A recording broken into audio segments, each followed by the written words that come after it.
हमारी प्रजापति समाज का अभ्युदय रहा है। जिस समय ब्रह्मा विष्णु महेश जी ने इस पृथ्वी की संरचना रची थी और इस पृथ्वी को चलाने के लिए जब समस्या ब्रह्मा जी के पास आई तो उन्होंने अपने मन से सोचकर मानस पुत्र दक्ष महाराज प्रजापति को उत्पन्न किया, यानी कि प्रकट किया।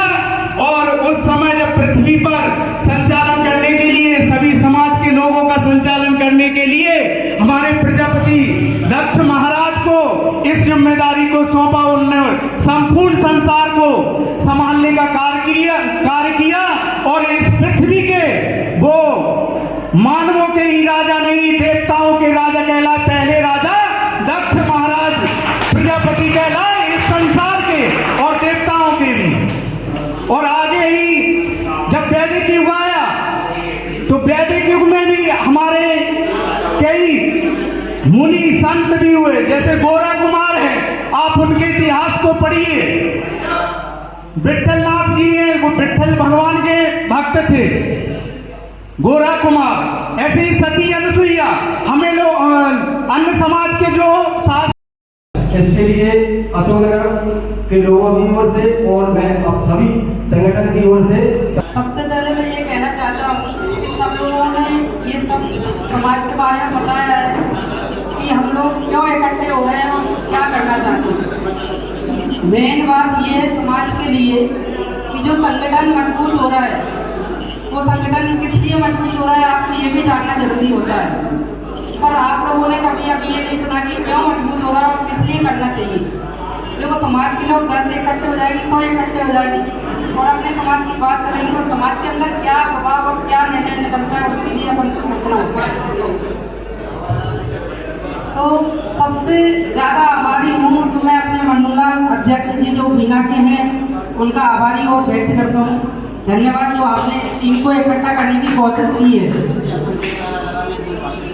साथियों, मैं अपनी वाणी का ये महत्व रखना चाहता हूँ, जैसे कि अपन संगठन एक मजबूती की तरह खड़ा करना चाह रहे हैं, वो क्यों करना चाह रहे हैं मैं बताता हूँ। जैसे अपने समाज के हित में अगर देखा जाए अशोकनगर और भी जगह कहीं धर्मशाला नहीं है और कहीं स्कूल नहीं है। अपनी समाज को अगर जीना है और आगे बढ़ाना है तो वो क्यों आगे बढ़ाना होता है आप सबको पता है। किस चीज़ से आगे बढ़ेंगे, ऐसा नहीं है कि 100 लोग अपन इकट्ठे होगा और लट्टू डालो और चलो आगे बढ़ते हैं, नहीं।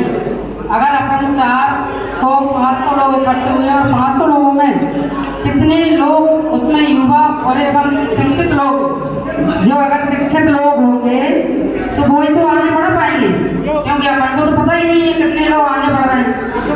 अगर जो शिक्षित लोग हैं उनके साथ में चलना है, उनका साथ देना है।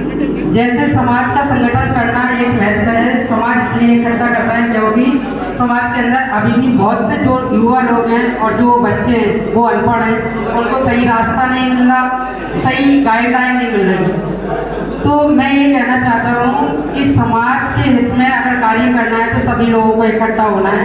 समाज का संगठन इसलिए इकट्ठा किया है, जैसे सहायता, जैसे शिक्षा और स्वास्थ्य और रोजगार, ये 3 महत्व के लिए आगे संगठन को लेके अपन लोग चल रहे हैं।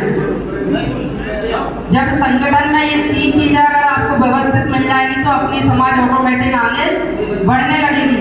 जब ये चीजें आपको व्यवस्थित मिलेगी तो आपको किसी के आगे भटकना नहीं पड़ेगा। जब ये चीजें मिलती हैं तो अपना युवा जो बच्चे होते हैं वो पढ़ते लिखते हैं, कोई वकील बनता है, कोई डॉक्टर बनता है, कोई शिक्षक बनता है और कोई पुलिस में भी जाता है और कोई SDM IPS IAS बनता है। जब ये लोग बनते हैं तभी अपने समाज का विकास होता है। तो आप लोगों से मैं विनम्र निवेदन करता हूँ कि अभी तो ये कम आबादी है, थोड़ा कोशिश करें कि सभी लोग इकट्ठे होने की कृपा करें और इससे भी ज़्यादा अपन लोग एक बहुमत में खड़े हों, जिससे कुछ आगे की रणनीति जो तैयार करेंगे वो अपन सब मिलके करेंगे। तो मैं अपनी वाणी का यही विराम देता हूँ। धन्यवाद। बहुत बहुत धन्यवाद हमारे युवा अध्यक्ष जी का संगठन की ओर से।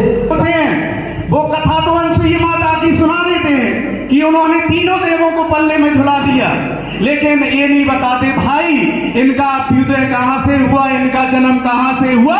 उनका जन्म हुआ है प्रजापति समाज से, ये नहीं बताते। यदि ये बता देंगे तो अन्य समाज के लोग जो बड़े कहलाते हैं कि राव साहब हैं, ठाकुर साहब हैं, पंडित साहब हैं, वो समझेंगे कि प्रजापति समाज तो हमसे भी बड़ी है, इसलिए वो नहीं बताते हमारे इतिहास को। मैं कहना चाहता हूं आज के दिन सभी के पास एंड्रॉयड मोबाइल है, प्रत्येक घर में एंड्रॉयड मोबाइल है। हमारे बच्चों को शिक्षा दीजिए कि आप एंड्रॉयड मोबाइल में अपने बच्चों से कहिए कि प्रजापति समाज के जो लुप्त हो गए क्रांतिकारी, जो लुप्त हो गए हमारे संत समाज, उनको सर्च करिए और उनके इतिहास को पढ़ाइए। उनके इतिहास को सर्च करके बच्चों को पढ़ाइए, दिखाइए कि प्रजापति समाज जब से इस पृथ्वी का जन्म हुआ है प्रत्येक युग में अग्रणी रही है। वर्तमान युग में जब अंग्रेजों का शासन था, उस समय जब संविधान लिखा जा रहा था, तो उस समय डॉक्टर भीमराव अंबेडकर के साथ मिलकर के हमारे रत्नप्पा कुम्हार जी ने पूरा संविधान लिखवाया, लेकिन उनके इतिहास को दबा दिया गया और अन्य समाज के लोग थे, बड़े बड़े समाज के लोग थे, उनके इतिहास को उजागर कर दिया गया, लेकिन हमारे रत्नप्पा कुम्हार को उजागर नहीं किया गया, क्योंकि प्रजापति समाज आगे हो जाएगी। तो प्राचीन युग से, वैदिक युग से वर्तमान युग में हमारी प्रजापति समाज हर क्षेत्र में अग्रणी रही है। हम कलाकार हैं, मूर्ति बनाते हैं, कलाकार हैं, हम इंजीनियर भी हैं, हम फोटोग्राफर भी हैं, हम शिक्षक भी हैं, तो हम प्रत्येक क्षेत्र में आगे है प्रजापति समाज। लेकिन हमारे जो शास्त्रीगण होते हैं, पंडित लोग होते हैं, जो कथाएं सुनाते हैं, महंत लोग होते हैं, प्रजापति समाज के लोगों के इतिहास को छुपा देते हैं, जबकि प्रत्येक पुराण और प्रत्येक जितने भी पुराण हैं इस पृथ्वी पर, जितने भी वेद हैं, उनमें प्रजापति समाज का आप देख लेना इतिहास कहीं ना कहीं अवश्य छिपा होगा। आप सर्च करके देख लेना।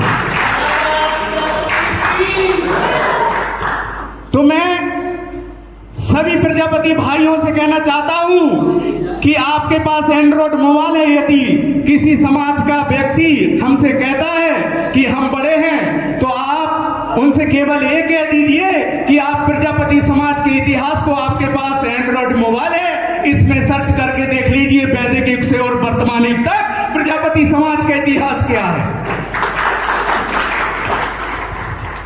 इन्हीं शब्दों के साथ मैं अपनी वाणी को विराम देता हूं। जय हिंद, जय भारत, जय दक्ष, जय प्रजापति। धन्यवाद।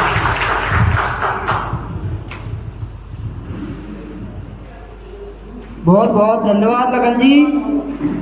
मैं अत्यंत खुश हूँ और सबके चरणों में मैं जय श्री राम और नतमस्तक रहूँगा। जिस प्रकार से असुरनगर के इस स्थान पर प्रजापति समाज की पहली मीटिंग रखी गई है, इस मीटिंग की ओर से हमको कुछ ज्ञान प्राप्त हुआ है और सभी जो अतिथिगण बैठे हैं, पदाधिकारी, इन द्वारा हम लोगों को समझाया गया है, उस रास्ते पर चलना हमारा कर्तव्य रहेगा और सभी की बातें मानते रहेंगे। मैं आगे और अपनी वाणी को विराम देता हूँ। जय श्री राम, जय महाराज। बहुत बहुत धन्यवाद हमारे उपाध्याय युवा अर्जुन प्रजापति जी का।